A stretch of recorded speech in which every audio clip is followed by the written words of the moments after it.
what's up, DIYers? Mike Boards with the Mike Boards channel. Thank you for watching. We're talking boats today, and hey, we got a 3.0 Mercruiser inboard. In today's video, the proper and safe way on how to replace your distributor cap and everything inside it. Basically, a tune-up. Let's get started. All right, DIYers, at the workstation, and on the other side of the jet ski is our workbench. And a special thanks to Mom and Dad for allowing me to bring in the jet ski for the winter and make a whole bunch of DIY repair videos for all of you, the DIY community. Let's hop to the workbench. Making our way around the jet ski, and DIYers, I promise you this, we are always busy here. And upcoming is our 1996 Dyno Air. We are going to clean it up and restore it with the famous GT mag wheels and the gum wall rim tires, as well as the GT tires. However, boat repairs, jet ski repairs, always busy here. And down below in the comment section, as well as the description section, will be a link on how to replace your trim limit or trim system solenoids as shown there. These are the Quicksilver OEM. So in the event that your outdrive is not trimming up, and you've got good trim sender and good trim limit switches and wiring, and you've got the proper amount of hydraulic fluid in the system, you might just have a faulty solenoid. However, to our distributor cap, and there is the Quicksilver OEM part number and the entire tune-up kit part number. And inside there is your rotor and additional parts that go underneath the distributor cap. And again, we're going to show you how to replace all of this. And down below in the comment section, as well as the description section, will be links on where to purchase these parts. Let's head out to the boat and get this started. All right, DIYers, we are inside the garage. This is my grandma's 1989 glass port, and it has a 3.0 Mercruiser inboard. And on the back, it's got an Alpha 1 Gen 1. Let's go ahead and hop inside the boat and gain access to the inboard engine. Here we are inside the boat, and again, the inboard engine is a 3.0 liter Mercruiser. And we do our best to keep it clean. However, before we start, the most important step, disconnect not only the black negative cable from your battery, but the red positive. Cut all electrical power to your system. All right, DIYers, I've got the camera positioned in a way where we are looking at the starboard side of the inboard engine, and directly in front of us is the distributor cap. And on the top portion of the distributor cap, you can see all the spark plug wires feeding out and to their respective plugs going inside the engine. And then the center wire feeds all the way up and onto the top portion of our 12-volt ignition coil. And DIYers, in this video, we are focused on the distributor cap and all the inner parts on the bottom portion of this cap. However, scrolling above right now is a video link that shows us replacing this exact 12-volt ignition coil. And DIYers, I will be honest, I highly recommend anytime you are replacing your distributor cap and all the internal parts underneath the cap, you might as well replace all your spark plug wires and the spark plugs as well as your ignition coil. It will really enhance the performance, efficiency, and reliability of your ignition system and the spark. Nothing but benefits there. We will also post that link down below in the comment section as well as the description section. And in addition, you will see a link on how to replace all of your spark plugs and wires.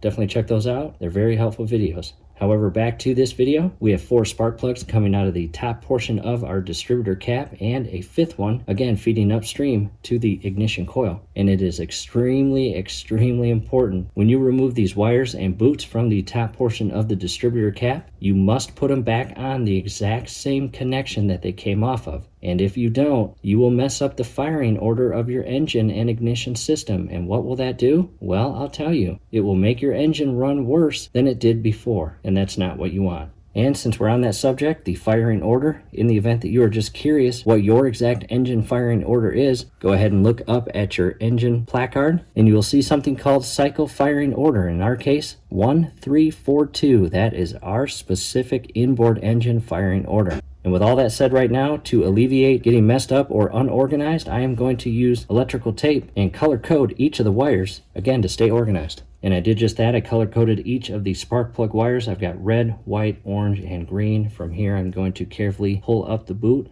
from the top portion of the distributor cap and carefully remove the spark plugs from the top connection points. And I will set that aside. Now to the green one. And these two right here have this cool little clip. I'm going to carefully remove that clip as shown here, set that in a safe location, and removing both of these.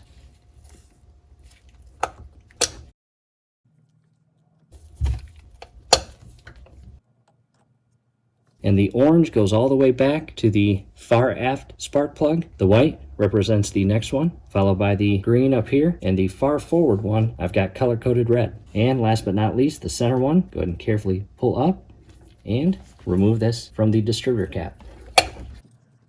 I'll set that up, and from here we've got a much better view of all the internal leads or connection points of the distributor cap, and we are now going to remove both flathead screws, one on each side. Yours may be Phillips, so just take a good look at those.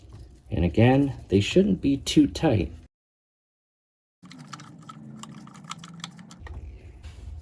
And I'm going to leave that in. It is loose. I will go to the back screw.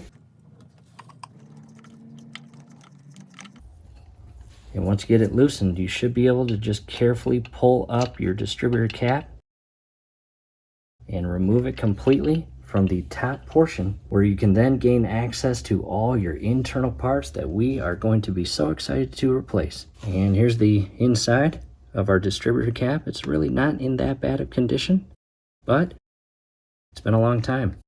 Again, red is the far forward cylinder, green, white, and orange in the very back. Now to a close-up view of all the internal parts that we are going to be replacing.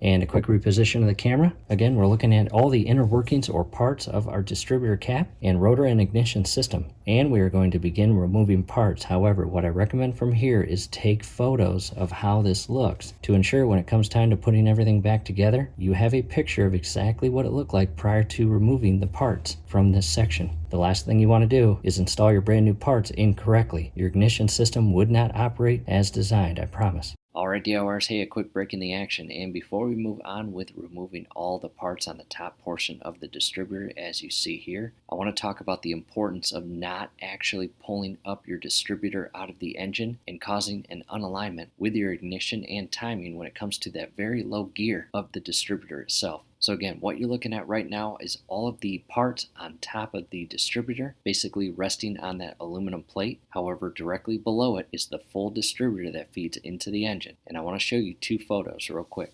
Alright, here it is. Photo number one. This is a picture literally out of our serial number service manual. And taking a look at this part right here, you can see the distributor cap that we just removed, and you've got the wire that feeds up to the respective spark plug, and over to the left you've got the ignition coil and the wire that feeds onto the top coil and the center point or lead of the cap. However, right down here, again, is the full distributor that goes inside your engine, and there's that gear right there I'm talking about. And the next photo will be an actual photo of our distributor if we purchased it brand new.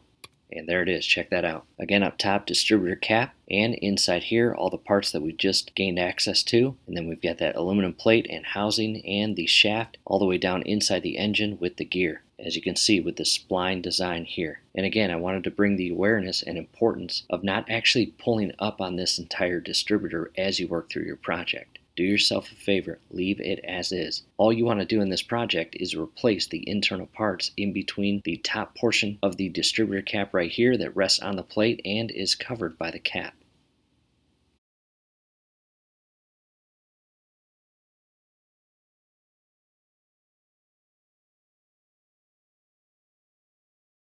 However, I'm going to carefully pull up on the top rotor, as shown there. And there it is. I'll set that aside. And I apologize about this fuel line. I'm going to shift this, and I've got a 5/8 socket on my 1/4 inch ratchet, and I'm going to carefully unscrew or loosen up this 5/8 nut from this little connection in here. And you've got two wires feeding into that nut. So carefully unscrew it.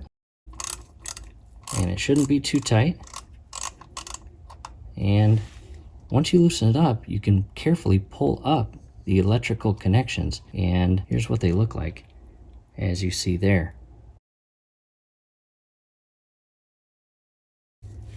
So I'm going to remove this nut completely, and do your absolute best not to drop it.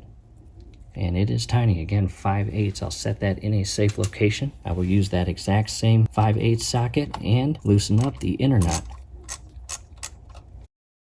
And once that's loose, I can carefully pull off this connection. And this feeds upstream. Next, I'll grab a very fine tip flathead screwdriver. You have a very small flathead screw on the right side over here. Go ahead and carefully unscrew that. And again, as always, do not lose any of the hardware. And it is tiny. Look at that. See that? Do not lose that. And from here, I can carefully remove this. We will install a brand new one. All right, DIYers, hey, a quick break in the action, and I wanted to take a pause at this very step in the project, looking at this very setup and configuration with the parts before we remove them. And again, looking at the distributor that feeds into the engine, you have that top plate that all of the tune-up kit parts rest on and are secured to. And then you've got that center shaft in the middle. And it's a really good time to take photos. And feeding down below that center shaft, you have the additional part and that flathead screw. And here shortly we are going to loosen up that screw, and as we loosen that up and remove that screw, you will notice that entire part shift downward and to the left. And right now you can see both of the cutout notches inside the distributor cap plate as well as the part to the left. And you will notice how they are aligned. However, when it comes time to properly realign all your parts and properly set your point gap, depending on whether or not you install an aftermarket kit or an OEM Quicksilver tune-up kit, will depend on whether or not those two notches perfectly match up and align after you get everything installed, and again move on to properly setting your point gap. So again, I just wanted to take a quick break in the action and pause during this exact portion of the project to show you that and talk about that. Let's continue on. Next, I'll transition to a larger flathead screwdriver because we have a larger flathead screw here. Go ahead and carefully loosen that and remove it.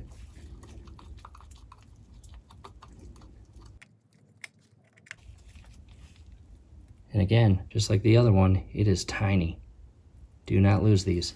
At this point, I can carefully remove this entire piece here. And it is now time to install all of our brand new parts. And again, there's the tune-up kit part number for your convenience. Alright DIYers, hey, another quick break in the action, and something else I want to point out that I've done in the past, and honestly I should have done at this very point in the project, is clean the surface of the aluminum plate that the new part will go into and mate with and be secured to. As you see, if you go to the top portion of that aluminum plate and more rounded to the right and to the bottom, it's very corroded. And that can actually work against you if you don't clean that. However, the top portion where you've got that rectangular cutout, which is top dead center, and looping down to the right where you have your condenser, that portion of the aluminum plate is less effective with the corrosion. So I'm not going to make it an absolute priority to remove that corrosion. However, feeding to the left side, as you see where I've cleaned the aluminum plate, that to me is important. However, again, I'm making this break in the action because during the project, I didn't actually clean that portion of the aluminum plate. I got all the parts connected, and at the tail end of the project, I realized, wow, I should have cleaned that aluminum plate. So I took all the parts off, cleaned it, and then reinstalled everything. So again, during this stage of the project, it might be a good idea to clean that aluminum plate. From here, let's continue the project. Next, DIYers, I'm going to reverse the steps. However, the new design is slightly different than the old design, and what I need to do before securing this portion back onto the upper plate here is I need to loosen up this Phillips screw and feed the connection point for this part right here on the very bottom. I'll show you what it looks like when I get it done. Again, grab this new part and ever so carefully loosen up the Phillips screw. You do not have to remove it fully, just loosen it, as shown there. Next, with the new part positioned like this, I'm going to again come up under, as shown here, and secure this in place. And this part right here, I'll secure in a bit. And again, I'm just going to carefully tighten it without tightening it all the way. I just want to make sure it's not going to fall apart. And from here, the bottom portion has a pin or lead, and that has to be positioned where it can seat inside that little hole right there. And then this hole is for that larger flathead screw, as shown here. And I'm going to grab that flathead screw and secure it. And do your absolute best not to drop it. This is tiny and it will disappear under your engine if you're not careful. Very tedious step.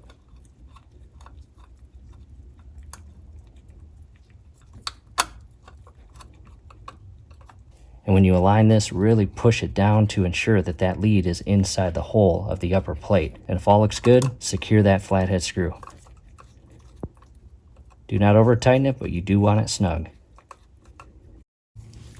Alright DIYers, hey, another quick break in the action, and let's really focus in on that cutout in the aluminum plate where it has one notch on the aluminum plate, and then you've got the part to the left that we just installed with that flathead screw. And on the bottom right side of it, you have a machine cutout or machine notch that has been cut out by design. And you will notice at this very stage of the project or point of the project, we have not aligned those two notches or properly set our point gap. And DIYers, that's extremely important because in the event that you do not properly set your point gap, your ignition system is going to be degraded significantly. In other words, it's not going to operate as designed. And another way to say that is it might actually work or operate in a much worse fashion than it did with the old kit installed. However, in this video, we are not focused on setting the point gap. That video link will be scrolling above as well as down below in the comments and description. Definitely check that out if you are interested in the step-by-step guidance on how to properly set your point gap. And DIYers, in the event that you already know how to set your point gap, the last thing we wanted to do in this video is waste your time showing you that. So again, if you want step-by-step guidance, check out that video link after watching this video. And from here, let's continue the project. Next, I'll grab this little piece right here, and all I'm going to do is carefully slide it on, and this is going to loop around and be secured with a smaller flathead screw in the little hole here.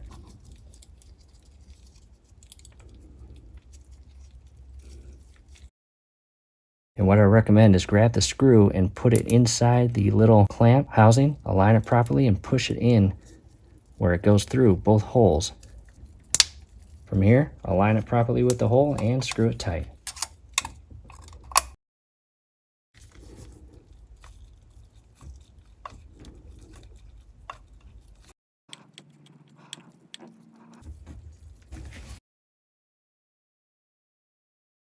At this point, DIYers, just a quick look over of everything that we have installed up to this point. Again, the small flathead screw is secured, the larger flathead screw is secured. The back portion of this part here is properly aligned and inserted in the hole on the top plate. And we have fed the electrical wiring in to the bottom portion of this connection point, and it is time to grab this electrical wire and connection that again feeds all the way up to the top portion of the ignition coil. And if you remember, while we were removing everything, this connection point was on the outer portion of the old part. So when I insert this in, I want to ensure that I push this connection point in, and I want this connection point going on the outer section in between this and the Phillips screw head. And I'll push that down, grab the Phillips screw, and I will secure it tight. Do not over tighten it. And this is a new design. You will notice a difference with this design from the old part. Last but not least, the rotor, and take a good look at the inner portion. You see a plastic little tab inside there. And if you remember correctly, the old rotor came off in this manner right here, and that is because of that inner tab. And you've got a machine cut on this top lead right here. And depending when your engine was last turned off will depend on the position of this upper lead. However, again, just take a good look at that inner tab inside there and align it properly with that slot or machine cut, and carefully push the rotor onto that stud as shown there. And you can see it is properly aligned. Again, just double check everything. Small flathead screw secured, the large flathead screw secured, the pin inside the hole of the plate, and the two wire connections secured by that Phillips screw, as well as the rotor positioned onto the machine cut as I just showed you. And from here, we are going to install our brand new distributor cap. Again, there's the part number, OEM. And before I install the brand new cap, I am going to reference our old cap. And again, it's not in that bad a condition. However, let's direct our attention to these screws. And this is where you can get messed up pretty quickly. The screws themselves are different. One is chrome or silver colored, and the other is brass or gold. And in our case, again, we color coded the cap, and our silver screw will go into that insert there, and our gold screw or brass screw will go on the rear portion. Now to the brand new distributor cap, and again, on the left hand side you see that brass or gold screw, and on the right hand side a silver or chrome screw. And carefully align the distributor cap onto the lower plate, and without cross-threading the screws inside the inserts, I'm going to carefully align them and screw them tight. And I'm going to tighten this just a little bit, not all the way. I'll come to the back side, ensure that the gold or brass screw is aligned, and screw it tight. Back to the front, and do your absolute best not to cross thread these. That would not be good. Now that we have the distributor cap secured to the lower housing, it is time to re-secure all of our spark plug boots, and I'm going to start with the ignition coil and feed it directly into the top distributor cap and push it all the way down until it clicks and is locked in place. After that, just slowly lower the boot to create that moisture tight seal. And next I'm going to grab the orange one, and that went right here, again because we color coded it. Take the orange electrical tape off, slide that up, and secure that in place. Followed by lowering the boot onto the distributor cap. Next I'll go with the white one, remove the tape, push the boot up, and secure it.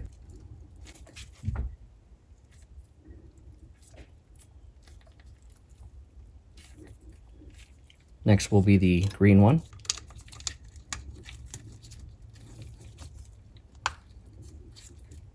And I like to position the spark plug boots in a way where the boots and wires are not touching the hot portion of the engine. Last but not least, the red one.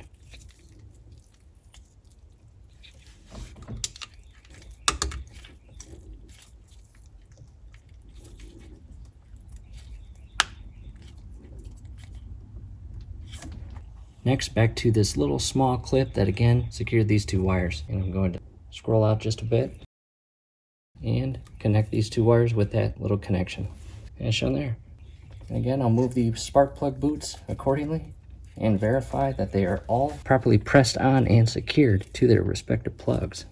And DIYers, that's it. That's how you replace your distributor cap and all the inner parts. And from here, just double check everything. Make sure you're not leaving anything loose. Double check that you have your spark plug wires properly secured on the proper leads of the distributor cap for proper firing. And verify you're not leaving any tools inside your engine compartment.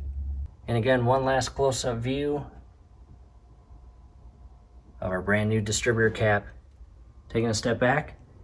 Next, go ahead and re-secure your red positive cable to your battery as well as the black negative and restore electrical power to your system.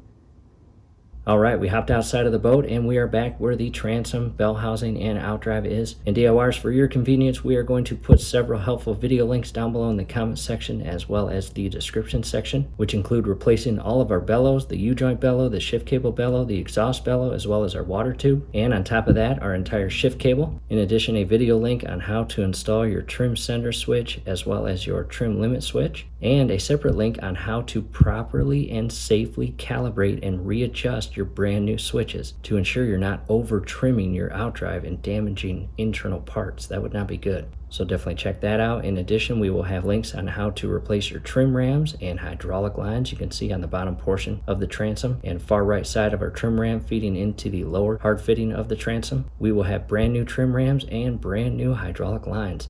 And just above the hydraulic line, you see a brand new anode. We will have a link on how to replace your entire set of anodes. And that is important for the life of your outdrive, bell housing, gimbal ring, and transom to alleviate corrosion. So definitely check that out as well. And that's it, DIYers. As always, we hope this helps. Hey, do us a favor. Below the video, you will see that thumbs up icon. Click on that, like the video, subscribe to the channel. Definitely ring your YouTube bell. That would be very helpful to us. We would really appreciate it. Thanks again for watching.